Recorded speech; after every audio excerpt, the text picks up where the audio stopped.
اعوذ باللہ من الشیطان الرجیم بسم اللہ الرحمن الرحیم اتی امر اللہ فلا تستعجلوہ سبحانہ وتعالی عما یشرکون صدق اللہ العظیم۔ جیسا کہ میں نے عرض کیا تھا، یہ جو مکی سورتوں کا سلسلہ چل رہا ہے سورہ یونس سے، اور یہ چلے گا مسلسل سورہ مومنون تک، ان میں تین سورتوں کے 2 گروپ مکمل ہو چکے ہیں۔ 3 نسبتاً بڑی تھیں، سورہ یوسف، سورہ یونس، سورہ ہود۔ 3 چھوٹی، سورہ رعد، سورہ ابراہیم، سورہ ہجر۔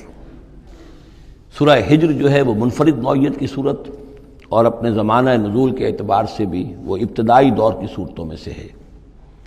باقی سورہ ابراہیم اور سورہ رعد کے درمیان وہ نسبت زوجیت پوری طرح موجود تھی۔ اب یہ جو جوڑا آ رہا ہے 3 سورتوں کا، سورۃ النحل، اب یہ بھی نسبتاً بڑا جوڑا ہے۔ سورۃ النحل 16 رکوع ہیں، 128 آیات ہیں۔ اسی طریقے سے پھر سورہ بنی اسرائیل ہے، پھر سورہ کہف ہے۔ یہ 3 پھر ایک سب گروپ ہے 3 صورتوں کا۔ ان میں یہ سورۃ النحل منفرد ہے، اور وہ جو 2 صورتیں ہیں سورہ بنی اسرائیل، سورہ کہف، وہ ایک جوڑے کی شکل میں ہے۔ وہ تو انشاءاللہ جب ہم پڑھیں گے تو باری تفصیل سے بات سامنے آئے گی۔ یہ سورہ مبارکہ جو ہے خاص طور پر اللہ تعالیٰ کی نعمتوں کی جامعیت کے ساتھ بیان جو ہے اس کے اعتبار سے بڑی اہمیت کی حامل ہے۔ مزاجاً گویا کہ سورہ انعام سے زیادہ مشابہ ہے، بلکہ یہ کہ سورہ روم جو ہے وہ اور سورہ نحل اس کے مضامین میں اور زیادہ گہری مشابہت ہے۔ اتی امر اللہ فلا تستعجلوہ، اللہ کا حکم آن پہنچا ہے پس جلدی مت بچاؤ۔ یعنی یہ کہ جب رسول کی بعثت ہو گئی تو گویا کہ اب وہ سارا معاملہ جو ہے وہ اب تو صرف وقت کا رہ گیا ہے کہ کتنے وقت کے بعد تم پر عذاب آئے، کب تک تمہیں مہلت ملے، ورنہ فیصلہ تو گویا کہ جب کتاب قرآن نازل ہو رہا ہے اور رسول کو ہم نے بھیج دیا ہے تو گویا فیصلہ کن وقت آ پہنچا ہے۔ اب اس میں کوئی تاخیر بس تھوڑی سی ہے، زیادہ نہیں۔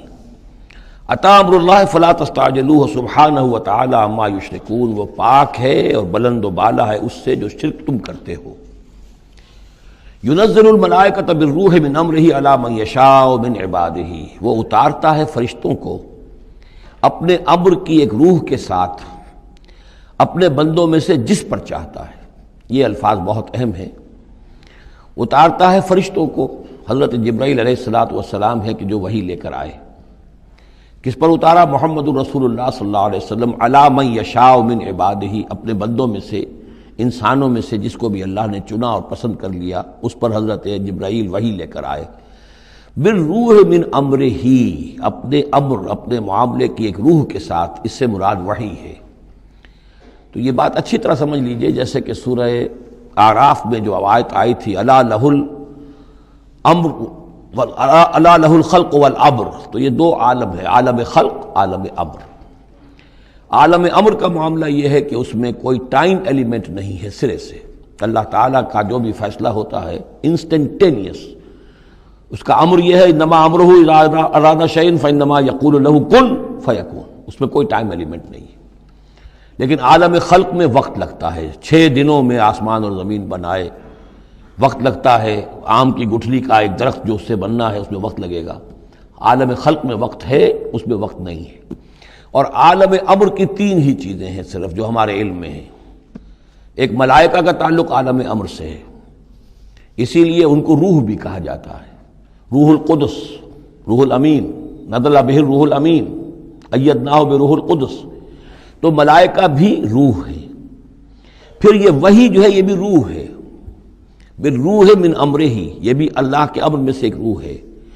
اور جو یہ نازل ہوتی ہے وحی، یہ بھی روح پر نازل ہوتی ہے۔ وحی جو حضور کو آئی ہے وہ حضور کے کانوں کے ذریعے سے نہیں، حضور کے آنکھوں کے ذریعے سے نہیں، بلکہ حضور کے قلب مبارک پر براہ راست، اور قلب مسکن ہے روح محمدی کا۔ تو جو فرمایا کہ نزل بہ الروح الامین علی قلبک، یہ تو آپ کے دل پر نازل ہوا ہے۔ تو روح محمدی ریسیپینٹ ہے وحی کی، روح الامین لانے والا ہے وحی کا، اور وحی خود بھی روح ہے۔ اور اس اعتبار سے جگر کا ایک شعر جو ہے وہ ضرور یاد رکھیے، کسی خاص ہی کیفیت میں وہ کہہ گئے نغمہ وہی ہے نغمہ کہ جس کو روح سنے اور روح سنائے. یہ جو نغمہ ہے روحانی قرآن کا، یہ روح الامین نے سنایا، روح محمدی نے سنا صلی اللہ علیہ وسلم علیہ الصلاۃ والسلام. ينزل الملائکۃ بالروح من امرہ علی من یشاء من عبادہ، وہ نازل فرماتا ہے فرشتوں کو اپنے حکم کی ایک روح کے ساتھ اپنے بندوں میں سے جس پر چاہتا ہے. کس لیے؟ ان انذروا انہ لا الہ الا انا فاتقون، کہ خبردار کر دو میرے بندوں کو کہ میرے سوا کوئی معبود نہیں ہے، بس مجھے سے ڈریں، میرا تقوی اختیار کریں. خلق السماوات والارض بالحق، اس نے آسمان اور زمین حق کے ساتھ پیدا کیے. تعالی عما یشرکون، وہ بہت بلند و بالا ہے، اعلیٰ اور عرفہ ہے شرک سے جو تم کر رہے ہو. خلق الانسان من نطفۃ، اس نے انسان کو بنایا ہے گندے پانی کی بوند سے. فاذا ہوا خصیم و مبین، تو پھر وہ بن جاتا ہے جھگڑنے والا، بڑی بحثیں کرتا ہے، دلیلیں دیتا ہے، عقلی اور نقلی اور نہ معلوم کہاں کہاں کے زمین و آسمان کے قلابے میں لاتا ہے، جھگڑتا ہے بہت ہی واضح طور پر. والانعام خلقہا، اور وہ اسی طرح جیسے کہ انسانوں کو اور تمہیں پیدا کیا اللہ نے، اس نے چوپائے بھی بنائے. لکم فیہا دفء، اس میں تمہارے لیے بنتی کا سامان ہے، یعنی جانوروں کے ہی بالوں سے وہ چیزیں بنتی تھیں. اون ہے، اس سے کچھ چیز بنی جا رہی ہے، کمبل بنے جا رہے ہیں، تو دفن سے مراد یہ ہے. یہ آگے چل کر تفصیل بھی آئے گی. اونٹ کے بالوں سے بھی، اور اسی طریقے سے جو اس کے بکری کے بال ہوتے تھے ان سے رسیاں وغیرہ بنتی تھیں، اونٹ کے بالوں سے رسیاں بنتی تھیں. تو یہ دفن ہے. ومنافع، اور بھی بہت سے فائدے ہیں. ومنہا تاکلون، اور اسی سے تمہاری غذا بھی ہے، اس کا گوشت تم کھاتے ہو جانوروں کا. وَلَكُمْ فِيهَا جَمَالٌ حِينَ تُرِيحُونَ وَحِينَ تَسْرَحُونَ، اور اس میں تمہارے لیے بڑی شان اور حسن ہے، جمال ہے، جبکہ تم شام کو انہیں چرا کر واپس لاتے ہو. دیہاتی لوگوں کے لیے واقعہ یہ کہ وہ منظر بڑا دل خوشکن ہوتا ہے. وہ اپنے ریوڑ کو لے کر آ رہے ہیں، شام کے وقت جنگل سے واپس آ رہے ہیں، کتنا بڑا ریوڑ ہے یا کتنی بھینسیں ہیں، کتنی گائیں ہیں، تو اس کے اندر تمہارے لیے ایک حسن ہے، جمال ہے. وحین تسرحون، اور جب صبح کے وقت چرانے کے لیے باہر لے کر جاتے ہو. وتحمل اثقالکم الی بلد، اور وہ تمہارے بوجھ اٹھا کر لے جاتے ہیں یہ جانور ایسے شہروں تک، ایسی بستیوں تک. لم تکونوا بالغیہ الا بشق الانفس، کہ تم نہ ہوتے اس تک پہنچنے والے مگر جان توڑ کر. یعنی آدمی کو اگر کوئی وزن لے کر جانا پڑے تو ظاہر بات ہے کہ اس کی جان ٹوٹ کر رہ جائے گی، شق الانفس.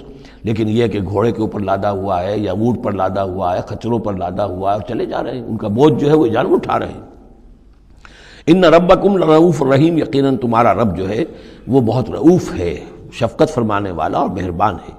والخیلا، اس نے بنا دیے، پیدا کر دیے گھوڑے. والبغال، اور خچر. والحمیر، اور گدھے.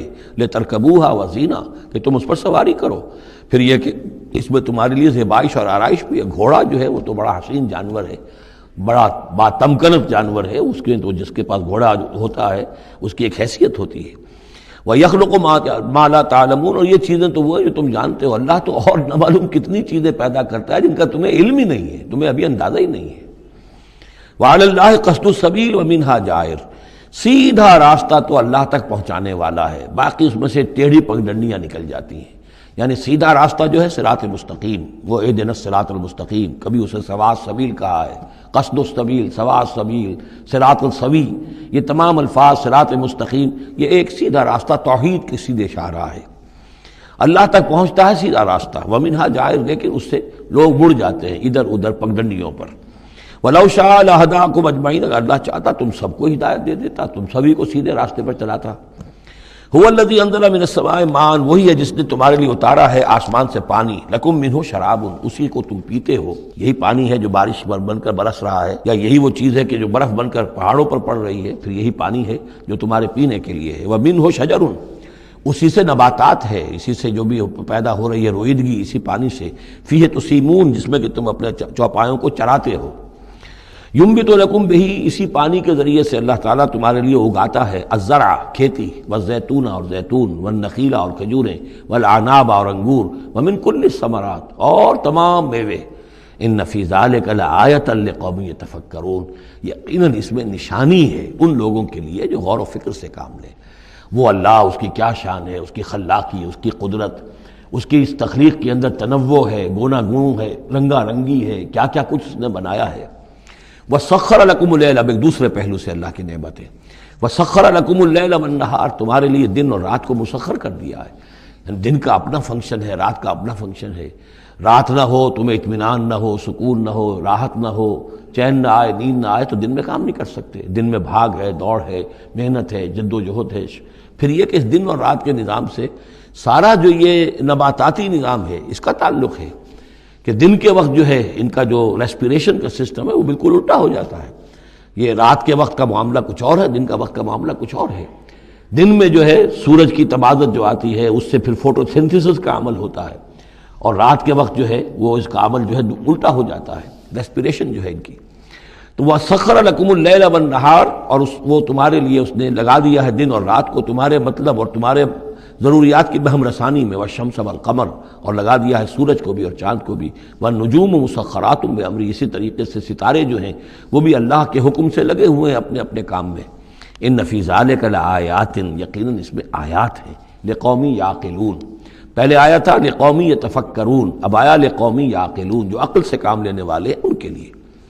وما ذرأ لکم فی الارض مختلف الوانہ، اور جو کچھ چیزیں پھیلا دی ہیں اس نے زمین میں تمہارے لیے وہ مختلف رنگوں کی ہیں۔ جانور ہیں تو رنگا رنگ ہیں، مختلف رنگوں کے جانور ہیں، مختلف رنگوں کے جو ہیں وہ حیوانات اللہ نے بنا دیے ہیں۔ ان فی ذلک لآیۃ لقوم یذکرون، یقیناً اس میں بھی نشانی ہے ان لوگوں کے لیے جو نصیحت اخذ کریں۔ وَهُوَ الَّذِي سَخَّرَ الْبَحْرَ لِتَأْكُلُوا مِنْهُ لَحْمًا طَرِيًّا، اور وہی ہے جس نے تمہارے لیے سمندر کو تمہاری ضرورتیں پوری کرنے میں لگا دیا ہے، اس میں سے تم تازہ گوشت کھاتے ہو۔ سی فوڈ جو آج آ کر بہت نمایاں ہو گیا ہے دنیا میں، سب سے زیادہ جو ہے غلغلہ سی فوڈ کا ہے۔ لِتَأْكُلُوا مِنْهُ لَحْمًا طَرِيًّا، بڑا تازہ گوشت۔ وَتَسْتَخْرِجُوا مِنْهُ حِلْيَةً، اسی میں سے تم نکالتے ہو اپنے گہنے، موتی نکال لیتے ہو اور مختلف قسم کی چیزیں کہ جن سے زیورات بناتے ہو، آراستہ اپنے لیے بناؤ، سنگھار کا سامان، تلبسونہ ہو جسے تم پہنتے ہو۔ وَتَرَى الْفُلْكَ مَوَاخِرَ فِيهِ، اور تم دیکھتے ہو کشتیوں کو کہ اس سمندر میں، دریا میں چیرتی ہوئی چلتی ہیں۔ اس واقعہ یہ ہے کہ کشتی کو آپ دیکھیں تو ایسے جیسے کہ وہ سمندر کو چیر رہی ہے، جہاز چیرتا ہوا چل رہا ہے۔ لِتَبْتَغُوا مِنْ فَضْلِهِ، تاکہ تم اللہ کا فضل تلاش کر سکو، حاصل کر سکو۔ وَلَعَلَّكُمْ تَشْكُرُونَ، اور تاکہ تم شکر کرو۔ وَأَلْقَىٰ فِي الْأَرْضِ رَوَاسِيَ أَن تَمِيدَ بِكُمْ، اور اس نے زمین میں وہ لنگر ڈال دیے ہیں کہ تمہیں دے کر لڑک نہ جائے، ایک طرف کو ڈھل نہ جائے۔ وَأَنْهَارًا، اور اس میں ندیاں چلا دی ہیں۔ وَسُبُلًا، اور راستے بنا دیے ہیں۔ لَعَلَّكُمْ تَهْتَدُونَ، تاکہ تم اپنی منزلوں تک پہنچا کرو۔ یہ انہار اور سبل جو ہے ان کا درمیان بڑا گہرا راستہ ہے۔ عام طور پر جو پہاڑی سلسلے ہوتے ہیں وہی ندیوں کے ساتھ ساتھ ہی راستے بنتے ہیں۔ کہ آپ کو معلوم ہے کہ ہمارے جو یہ شاہراہ ریشم ہے وہ دریائے سندھ کی گزرگاہ کے ساتھ ساتھ ہی بنانا ہے، وہی ایک راستہ ہوا کرتا تھا عام طور پر کہ جس میں سے لوگ گزرتے تھے، اور یہ وادیاں ہی ایک طرح سے راہ گزر بھی بنتی تھیں، اور وادیاں ہی ہیں کہ جن میں پھر طوفان بھی آتے تھے، پانی بھی آتا تھا۔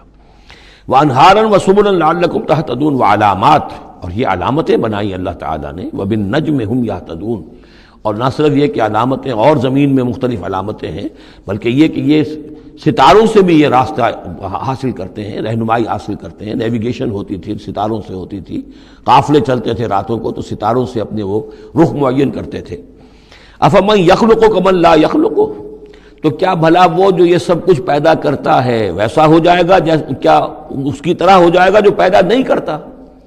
یعنی وہ بھی مانتے تھے کہ ہمارے جو معبود ہیں وہ پیدا کرنے میں ان کا کوئی حصہ نہیں ہے، تخلیق میں ان کا کوئی حصہ نہیں ہے، وہ ہمارے سفارشی ہیں۔ ہؤلاء شفعاؤنا عند اللہ، ہمارے سفارشی ہیں۔ باقی یہ کہ تخلیق، وَلَئِن سَأَلْتَهُم مَّنْ خَلَقَ السَّمَاوَاتِ وَالْأَرْضَ وَمَا بَيْنَهُمَا لَيَقُولُنَّ اللَّهُ، اگر آپ ان سے پوچھیں گے کہ کس نے پیدا کیے ہیں یہ آسمان اور زمین اور جو کچھ ان کے مابین ہے، تو کہیں گے اللہ نے پیدا کیے۔